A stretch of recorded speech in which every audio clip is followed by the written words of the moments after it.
اعوذ باللہ من الشیطان الرجیم بسم اللہ الرحمن الرحیم ان ابراہیم کان امتا قانتا للہ حنیفا ولم یک من المشرکین شاکرا لانعمہ اجتباہ وہداہ الی صراط مستقیم وآتیناہ فی الدنیا حسنہ وإنہ فی الآخرۃ لمن الصالحین صدق اللہ العظیم۔ حمد و ثناء رب کریم اور درود و سلام و سید خیر الانام کے بعد سورۃ النحل کی آیت نمبر 120، 21 اور 22 تلاوت کی گئی ہیں، جو 14ویں پارے کے رکوع نمبر 22 میں ہے۔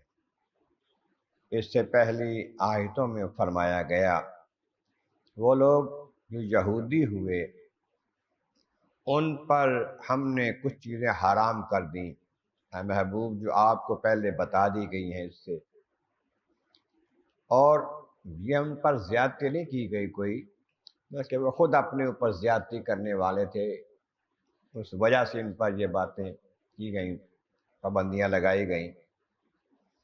اس کے بعد بے شک آپ کا رب ان لوگوں کے لیے جو جہالت کی وجہ سے، نا علم ہونے کی وجہ سے برائی کر بیٹھیں، پھر اللہ کی بارگاہ میں توبہ کے لیے حاضر ہو جائیں، تو اس کے بعد اللہ تبارک و تعالیٰ اگر وہ اپنی اصلاح کر لیتے ہیں تو اللہ تعالیٰ ان کو بخشنے والا بہت مہربان ہے۔ اب اگلے آیتوں میں رکوع میں ابراہیم علیہ السلام کی شان بیان کی جا رہی ہے۔ کفار مکہ بت پرست بھی کہتے تھے ہم ابراہیم علیہ السلام کا دین پر ہیں، باقی بھی بہت سی امتیں، قومیں ابراہیم علیہ السلام کے رستے پر چلنے کا دعویٰ کرتی تھی۔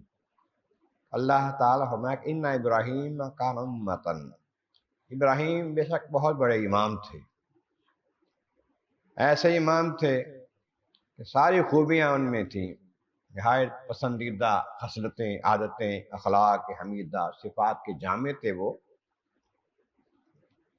قانتاً للہ، اللہ تبارک و تعالیٰ کی نہایت فرما بردار، حنیفہ، یکسو ہو کر دین حق پر چلنے والے، باقی سب طرفوں کو چھوڑ کر ایک طرف ہو جانے والے۔ وَلَمْ يَكُن مِّنَ الْمُشْرِكِينَ، لیکن مشرک بالکل نہیں تھے، شرک کرنے والوں میں سے بالکل نہیں تھے۔ کفار مکہ جو ہیں یہ تو شرک کرتے ہیں، بت پرستی کرتے ہیں، کہتے ہیں کہ ابراہیم کے دین پر ہیں ہم۔ ابراہیم علیہ السلام کا دین یہ نہیں تھا، بالکل شرک نہیں کرتے تھے۔ شاکراً لِأَنْعُمِهِ، اللہ تعالیٰ نے جو انعامات انہیں دیے، جو نعمتیں ان کو عطا کیں، ان کا بہت شکر کرنے والے تھے، احسان ماننے والے تھے۔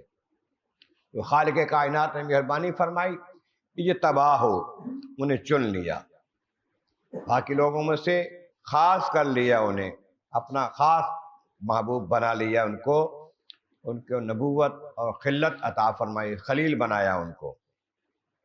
وَهَدَاهُ إِلَىٰ صِرَاطٍ مُّسْتَقِيمٍ، اور سیدھے راستے پر ان کو رکھا، سیدھے راستے کی ہدایت دی، سیدھے راستے پر چلانے کے لیے ان کو حکم دیا۔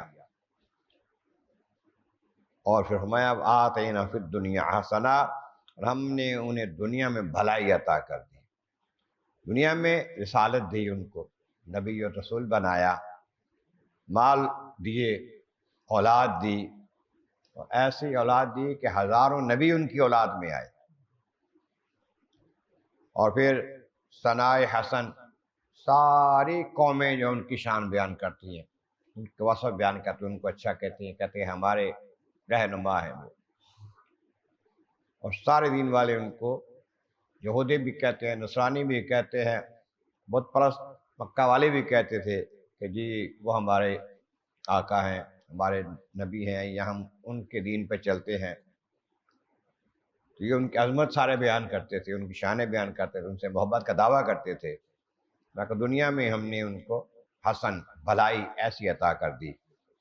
اور پھر وَإِنَّهُ فِي الْآخِرَةِ لَمِنَ الصَّالِحِينَ، تو آخرت میں بھی وہ صالحین میں ہوں گے، شان والوں میں ہوں گے، جو اللہ تعالیٰ کے پیارے ہوں گے، آخرت میں جن کے مرتبے بلند ہوں گے وہ ان میں شامل ہوں گے۔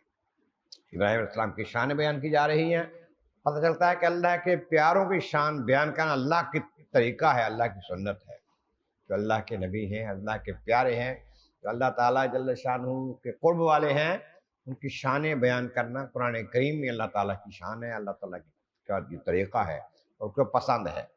اللہ تبارک و تعالیٰ بارک عالم عرض مولا کریم محبوب کریم کا صدقہ قرآن کریم کا فہم اور اعمال صالح نصیب فرما۔ وآخر دعوانا ان الحمد للہ رب العالمین۔